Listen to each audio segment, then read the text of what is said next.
Cycle తొక్కుని నేను ప్రచారం చేశాడని ఉద్దేశంతో ఈరోజు ఆయన పేక్ వచ్చారు. ఇంకా అలా ఎంతమంది కొంచేస్తారు మీరు మీరు ఏం చేశారు?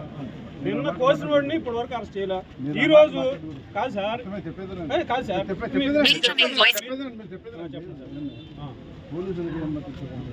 మరి మరి మీరు ఏం చేశారు సార్? ఈ రోజు అవుట్లు కాల్చారు సార్. అక్కడ సూర్యప్రకాశ్ అనే వ్యక్తి అతను ఎవడైతే బయట నుంచి తీసుకొచ్చి మనుషుల్ని పేక్కొంచాడు, ఈ రోజు అవుట్లు కాల్చాడు అక్కడ కోనింగ్లో. అదే అయిపోయింది. అతను ఏమి అలా మా వాళ్ళు తన్నులు తిన్న వాళ్ళని ఇంటికి వెళ్ళి 44వ డివిజన్లో సీఏ గారికి చెప్పాను. ఆయన ఫోన్ చేస్తే ఆయన ఏమన్నారు, మేము ఇక్కడే ఉన్నామని అన్నారు. 2 సార్లు కొట్టేశారు 44వ డివిజన్లో. అది కేసు మా వాళ్ళు పెడితే వాళ్ళ మీద అట్లా కేసారు. 15వ డివిజన్లో సీఏ గారు అక్కడే ఉన్నారండి. ఆయన ముందే కొట్టేశారు. 2 సార్లు కొట్టారండి, ఒకసారి కాదు. రాజశేఖర్ గారు అక్కడ ఉంటుండగానే 2 సార్లు కొట్టారండి. మేము కూడా అక్కడ స్వయంగా చూసాం. సార్ ఇలా కొట్టేస్తున్నారండి అని చెప్పానంటే సీఏ గారికి మళ్ళీ 2సారి కొట్టేటప్పుడు చేశాను. నేను ఆయన ఎత్తపోయేసరికి మళ్ళీ మీకు కొట్టేశారు. నేను కొట్టిన తర్వాత సార్ ఇలా జరుగుతుంది, కొద్దిగా యాక్షన్ తీసుకోండి సార్ అంటే నేను చేసేసాను. ఎప్పుడండి ఏది యాక్షన్ అయ్యింది సార్? ఇప్పుడు ఈ రోజు కూడా అన్యాయం జరిగింది. ఏది సార్ యాక్షన్ ఏదండి? నిన్న జరిగింది ఒక పేక్ కోసారు, ఈ రోజు ఒక కేసు కట్టారు, ఈ రోజు పేక్ కోసారు. ఆడేండి అవుట్లు కాలుతుంటే కేసు కడితే ఏం చేస్తున్నారు సార్? అరెస్ట్ చేయరా? స్టేషన్ తీసుకురారా? ఇప్పుడు మీరు ఎక్కడ నిలబడ్డారో అక్కడే చెప్పి అక్కడే అరెస్ట్ చేసేసారంటే అరెస్ట్ చేయమని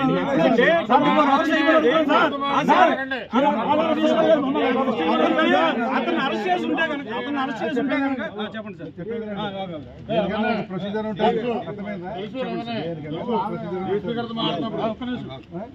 ప్రొసీజర్ ఫాలో కావాలి. అరెస్ట్ చేయమంటే అరెస్ట్ చేయడానికి కంట్రోల్ చేయమన్నాం సార్. ఖచ్చితంగా సార్ మా కార్యకర్తలు పేక్ వస్తే కూడా మీరు ఏంటి సార్ అన్యాయం సార్? మీకు ప్రొసీజర్ ప్రకారం సార్ మీకు మళ్ళీ పునరావృతం కాకుండా సార్ మాకు సెక్యూరిటీ అడుగుతున్నాం. మా తెలుగుదేశం కార్యకర్తలు మీకు కంప్లైంట్ చేసాం సార్. మాకు కష్టం వస్తే ఎవరు అడుగుతారు సార్? పోలీసు వాళ్ళని. సార్ మీరు కూడా మమ్మల్ని ప్రొసీజర్ ప్రకారం చూస్తాం, నెక్స్ట్ చూస్తాం అంటే ఎట్లా సార్? అది కాదు సార్, మీకు మాకు రక్షణ అడుగుతున్నాం సార్. మేము మా కార్యకర్తలు సైకిల్ తొక్కుతారే మీరు పేకలు పోసేస్తే వాళ్ళ పేకలు పోసేస్తే సార్ పోలీసు వాళ్ళ మీద విశ్వాసంతోనే మా కార్యకర్తల సమన్వయంతో ఉన్నాం సార్. పోలీసు వాళ్ళు సార్ నిజంగా పోలీసు వాళ్ళ మీద విశ్వాసం లేకపోతే మేము మాట్లాడండి సార్. ఒక్కరిని కూడా తీసుకొచ్చి ఏం సార్ ఇది? డైరెక్ట్ గా పేక్ కోసినాడేమో అవుట్లు కలుగుతారు సార్. ఈ రోజు పేకలు కోసినాడేమో డైరెక్ట్ గా ఎంజాయ్ చేస్తారు సార్. సార్ ఏం సార్ అన్యాయం సార్? నిన్న మా ఇంటికి వచ్చి సవాల్ చేసింది సార్. ఆవిడ సవాల్ చేసి వాళ్ళు చేసి చూపించింది సార్. ఇప్పుడు మీరేమో ఇదేంటి రేపు పొద్దున్న చూస్తే ఇప్పుడు మేము ఇంటికి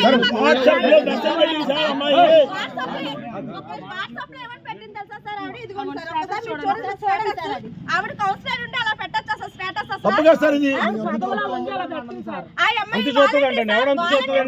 తీసేమన్నారు.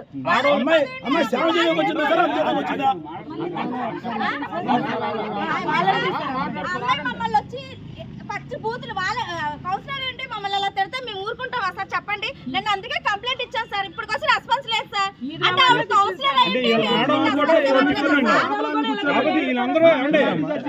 వీళ్ళందరూ కూడా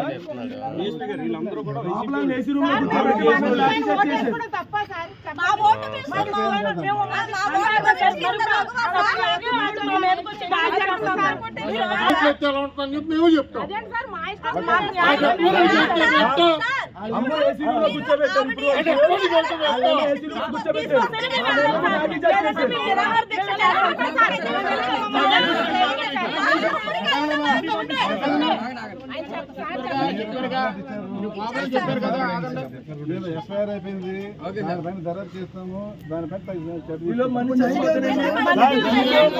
ఇంకో కార్యకర్తకి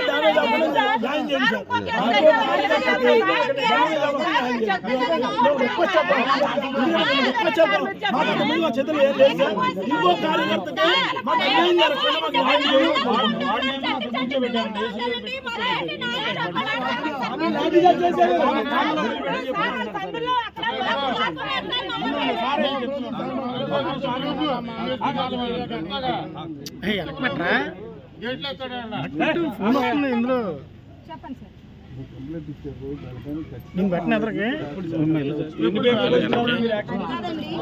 ఎన్ని పేకలు కోసిన తర్వాత అసలు పేకలు తీసే సాంప్రదాయం ఏంటి సార్ ఇది? అవును, వచ్చామండి సార్ మీ ఆధ్వర్యంలోనే స్టేడియం దగ్గరకు వచ్చాము. ఎవరు పేకలు కోసేస్తారు కోసేస్తారు కాదు సార్, మరి మీ ఆధ్వర్యం చేస్తారు కానీ పోనీ ఎంతమంది పేకలు కోస్తారు?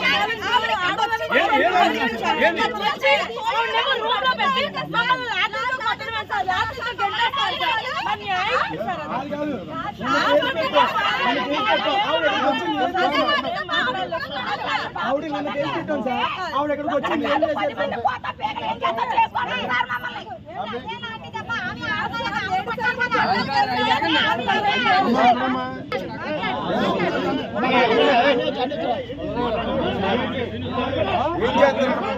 చంపేస్తారా? మీరు అధికారంలో ఉన్నారు చంపేస్తారా? ఎలా మీదకి వచ్చి చంపేస్తారా? మనం చెప్పండి, చచ్చిపోతాం.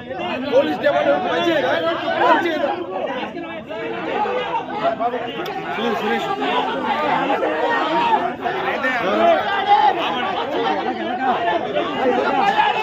అమ్ముకు పోయాడు. సీఎం గారు రెచ్చిపోతాడు. అమ్ముకు పోయాడు. సీఎం గారు రెచ్చిపోతాడు.